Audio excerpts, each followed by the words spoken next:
జిల్లాలో మిగ్జాం తుఫాను మిగిల్చిన పంట నష్టం రైతులను కుంగదీసింది. వ్యవసాయ, ఉద్యాన పంటలకు పెద్ద ఎత్తున నష్టం వాటిల్లింది. వీటికి నష్ట పరిహారం చెల్లింపునకు చేపట్టిన గణనలో మాత్రం ఆ మేరకు నష్టాన్ని గుర్తించలేదు. 32,124 ఎకరాల్లో మాత్రమే నష్టం వాటిల్లినట్లు అధికారులు లెక్కలు తేల్చారు. 21 మండలాల పరిధిలో 27,980 మంది రైతులు నష్టపరిహారానికి అర్హులని తేల్చారు. వీరికి 21.89 కోట్ల పరిహారం చెల్లింపునకు మంగళవారం రాష్ట్ర ప్రభుత్వానికి ప్రతిపాదనలు పంపారు. తుఫాను తగ్గిన వారం రోజుల తర్వాత జిల్లాలో పంట నష్టాన్ని లెక్కించారు.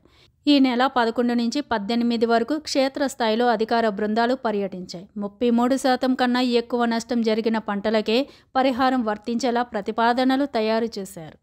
తగ్గిన నష్టం లెక్కలు. తొలుత జిల్లా వ్యాప్తంగా 49,400 ఎకరాల్లో వ్యవసాయ పంటలు దెబ్బతిన్నట్లు గుర్తించారు. దీనికి 36 కోట్ల మేర పరిహారం ఇవ్వాలని ప్రతిపాదించారు. తర్వాత పంట నష్టాలు లెక్కించి 414 ఆర్బీకేలో ఈ నెల 22న జాబితాలు ప్రదర్శించారు. ఈ నెల 26 వరకు దీనిపై అభ్యంతరాలు సేకరించారు. అనంతరం వ్యవసాయ పంట నష్టాలను రూపొందించారు.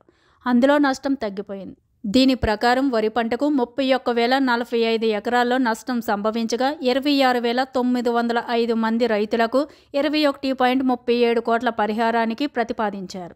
1,079 ఎకరాల్లో పొగాకు, పత్తి, మొక్కజొన్న, అపరాల పంటలు దెబ్బతినగా 1,075 మంది రైతులకు 52 లక్షలు పరిహారం ఇవ్వాలని ప్రతిపాదనలు పంపారు. తాజాగా ప్రతిపాదనలను పరిశీలిస్తే 18,000 ఎకరాల్లో పంట నష్టం తగ్గింది. దీనిపై రైతులు ఆవేదన వ్యక్తం చేస్తున్నారు. ఉద్యాన పంటల లెక్క తేలుతుంది. మిగ్జాం తుఫానుకు జిల్లాలో 3,920 ఎకరాల్లో ఉద్యాన పంటలు దెబ్బతిన్నట్లు ప్రాథమిక అంచనా వేశారు. 4,685 మంది రైతులకు 3.5 కోట్లు పరిహారం చెల్లించాలని ప్రతిపాదించారు. ఈ జాబితాలను ఆర్బీకేలో ప్రదర్శించి అభ్యంతరాలు స్వీకరించారు. వరుస సెలవులు రావడంతో ఇంకా లెక్క తేల్చలేదు.